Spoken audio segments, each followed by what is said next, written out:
Now, specifically, this was a little over 6 years ago. This was 11 months before 9/11. Yeah. And Nick Rockefeller, who's a lawyer, he's become your friend over the previous years, and he's saying to you that there's going to be this big event, and then out of that we're going to have a war on terror, and it's just going to go on and on. Right. And this one without any real enemy. Then you can never define a winner. And did he say that it's going to be perfect because you can't define an enemy? It just goes on? Because you can't define a winner. There's no one to beat, so it goes on and on forever. And they can do whatever they want. They scare the hell out of the American public. Look, this whole war on terror is a fraud. It's a farce.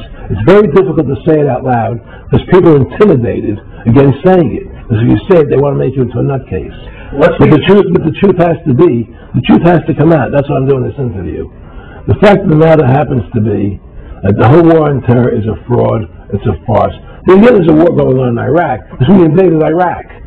People over there fighting, But the war on terror, it's a joke, And until we discover what really happened on 9/11 and who was responsible for 9/11, that's where the war on terror emanates from.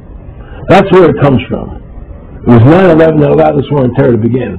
And until we get to the bottom root of 9/11, the truth of 9/11, we'll never know about the war on terror.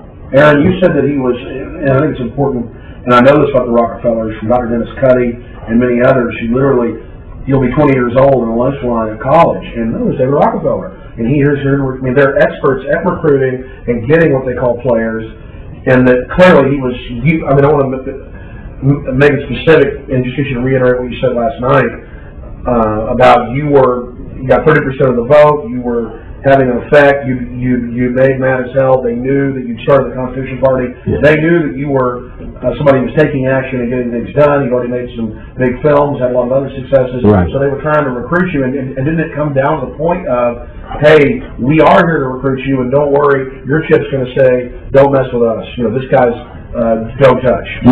Yes, that did happen. Now, I was definitely being recruited. But it's more subtle than that. Well, in your words, just go through the process, and then what do you say? Well, what it is remember, we were friends, and we used to go to my house a lot, we'd have dinner, we'd talk, and he'd tell me about business investments that he'd get involved in, or they would help me with this business investment or that business investment. And was I interested in joining the Council on Foreign Relations? I would have to get a letter to join them, but was I interested in that? And, just stuff, leading you on. And I used to say to him that I never really did that because that was where I was coming from.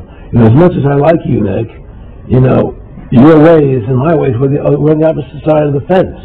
I don't believe in enslaving people, and he would come back with, oh, I do? Or? Well, be more like, it's better for them. It's more like, how do I put it? It was like, what do you care about them? What do you care about those people? What difference does it make to you? Take care of your own life. Do the best you can for you and your family. What do the rest of the people mean to you? They don't mean anything to you. They're just serfs. They're just people. It was just a lack of caring, and that's just not who I was, right? And the whole agenda is to create a one world government where everybody has an RFID chip implanted in them. All money is to be in those chips, right? There'll be no more cash. And this is giving me straight from Rockefeller himself. This is what they want to accomplish. And all money will be in your chips. And so instead of having cash, anytime you have money in your chip, they can take out whatever they want to take out whenever they want to. If they say you owe us this much money in taxes, they just deduct it out of your chip digitally. Total control. Total control. And if you're like me or you, and you're protesting what they're doing, they can just turn off your chip.